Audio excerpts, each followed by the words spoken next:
रेशनसाठी रांगा संपल्या. या जिल्ह्यामध्ये एटीएम मधून मिळणार धान्य. रेशनच्या धान्यासाठी रेशन दुकानाच्या चक्रा मारण्याची आता गरज नाही. या त्रासातून आता कायमची सुटका होणार आहे. शासनाने एटीएमद्वारे धान्य वितरणाची चाचणी सुरू केलेली आहे. राज्यामध्ये नाशिक, ठाणे व नागपूरमध्ये प्रायोगिक तत्वावर हा प्रयोग राबवण्यात येणार आहे. हा प्रयोग यशस्वी झाला तर देशभरात तो लागू करण्यात येणार आहे. देशात प्रथमच या प्रयोगासाठी महाराष्ट्राची निवड करण्यात आलेली आहे. संबंधित तिन्ही जिल्ह्यांच्या पुरवठा विभागाने होकार दर्शवल्यानंतर आता पुढील टप्प्यात प्रत्यक्ष या निर्णयाची अंमलबजावणी कशी करायची यावर शासन काम करणार आहे. प्राप्त माहितीनुसार बँकांप्रमाणे लाभार्थ्यांच्या हाती एटीएम कार्ड देण्यात येणार आहे.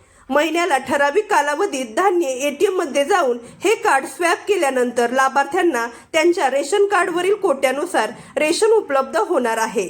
हा प्रयोग यशस्वी झाला तर लाभार्थ्यांना रेशन दुकानासमोरील रांगेत उभे राहण्यापासून मुक्ती मिळणार आहे. परंतु रेशन दुकानदार हद्दपार होण्याची भीती आहे. या दुकानदारांच्या उपजीविकेचे काय असा प्रश्न निर्माण झालेला आहे. अशाच नवनवीन व महत्त्वपूर्ण माहितीसाठी आपल्या चॅनलला सबस्क्राईब करा. चला तर मग भेटूया पुढच्या व्हिडिओमध्ये. धन्यवाद.